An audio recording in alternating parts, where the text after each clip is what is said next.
ఈ పిఠాపురం నియోజకవర్గంలో గత 2019 ఎలక్షన్ నుంచి కూడా పవన్ కళ్యాణ్ గారు పోటీ చేస్తారు ఇక్కడ అని చెప్పేసి 2019లో నియోజకవర్గ ప్రజలందరూ కూడా ఆశించారు, కార్యకర్తలు నాయకులు కూడా. అయితే 2019లోనే అతిపెద్ద భారీ మెజారిటీతో గెలవబోదురు. కానీ అనేక కారణాల చేత ఆయన భీమవరంలో పోటీ చేశారు, గాజువాకలోని. అయితే మీ అందరూ కూడా ఇప్పుడు జరిగిన ఎలక్షన్లో తప్పకుండా మీరు ఇక్కడ పోటీ చేసి తీరాలని చెప్పేసి నాయకులు, కార్యకర్తలు, పిఠాపురం నియోజకవర్గ ప్రజలందరూ కూడా పెద్ద ఎత్తున కోరడం జరిగింది.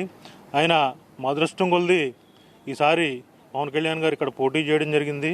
అయితే మీ మొదటి నుంచి కూడా మరి 1,00,000 మెజారిటీ ఆయన పోటీ చేస్తే ఖచ్చితంగా వస్తుందని చెప్పేసి నాయకులు కానీ, కార్యకర్తలు కానీ, ప్రజలు కానీ ఇక్కడ అనుకుంటూ మేము 1,00,000 మెజారిటీ ఇస్తామని చెప్పేసి, అలాగే ఈ ఎలక్షన్లో అన్నీ కూడా మరి కార్యకర్తలు, ప్రజలు, నాయకులందరూ కూడా చాలా కష్టపడి కసిగా 1,00,000 మెజారిటీ తెప్పించాలనే ఉద్దేశంతో చాలా కష్టపడి పనిచేశారు.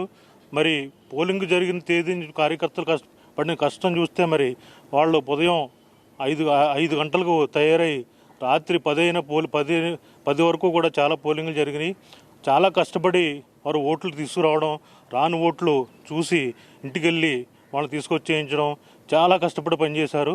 మరి ఇక్కడ మాకు ఎలక్షన్ టీం కూడా పైనుంచి వచ్చి నాగబాబు గారు కానీ వీళ్ళందరూ ఎలక్షన్ టీంకి చాలా మా అందరికి సహకరించారు. అలాగే పెద్ద ఎత్తున ఎక్కడ కూడా అడ్డంకులు లేకుండా మీ ఎలక్షన్ను పిఠాపురంలో జరిపించడం జరిగింది.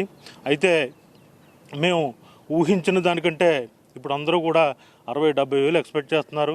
కానీ 1,00,000 మెజారిటీ తప్పకుండా వస్తుందని చెప్పేసి మీ అందరూ తెలియజేసుకుంటున్నాం.